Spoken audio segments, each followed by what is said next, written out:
Promo കണ്ട സമയത്ത് നമ്മൾ വിചാരിച്ചു കാര്യമായിട്ട് ലാലേട്ടൻ അവരുടെ അടുത്ത് ചോദ്യം ചോദിക്കുന്നുണ്ട്. അവിടെ നടന്ന ഒത്തുകളിയെക്കുറിച്ച് ചോദിക്കുന്നുണ്ട്.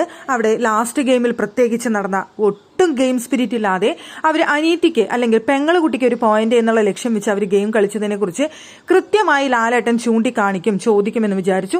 ലാലേട്ടൻ ചോദിച്ചില്ല എന്നല്ല, പക്ഷേ ചോദിച്ചു എന്ന് വരുത്തി തീർക്കുന്നത് പോലെയാണ് സത്യത്തിൽ എനിക്ക് തോന്നിയത്.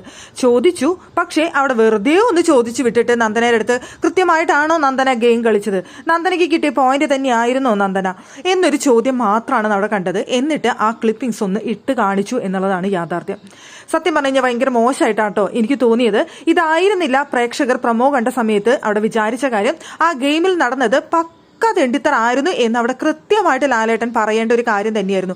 ഇതൊക്കെ കഴിഞ്ഞിട്ട് എന്നിട്ട് പറയാണ് ജാസ്മിൻ്റെ അടുത്തും സിജോയുടെ അടുത്തും ഗെയിമിനെ കുറിച്ച് അവിടെ ഒരു ന്യൂസ് റിപ്പോർട്ട് തയ്യാറാക്കാനായിട്ട്. ഇതായിരുന്നു ഇപ്പോൾ ഇത്ര വലിയ കാര്യമായിരുന്നത്.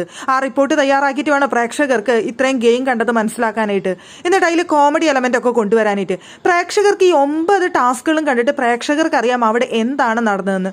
അതിലിപ്പോൾ കോമഡി എലമെന്റ് കൊണ്ടുവന്നിട്ട് വേണ്ട പ്രേക്ഷകർക്ക് അത് മനസ്സിലാക്കാനായിട്ട്. ഇതിപ്പോൾ പ്രേക്ഷകരുടെ കണ്ണ് പൊത്തി ചെവി അടച്ചു പിടിച്ചിരുന്നോളാം പറയുന്ന ഒരു അവസ്ഥയായിട്ടാണ് എനിക്ക് തോന്നിയത്.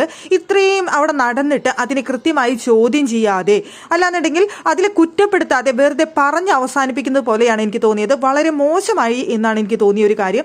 ഇത്രയും മോശപ്പെട്ട ഒരു ഗെയിം അത്രയും മോശമായി കളിച്ചിട്ട് അത് കൃത്യമായി ചോദ്യം ചെയ്യാതെ വെറുതെ വിടുന്നത് ഭയങ്കര മോശമായി ലാലേട്ടാ.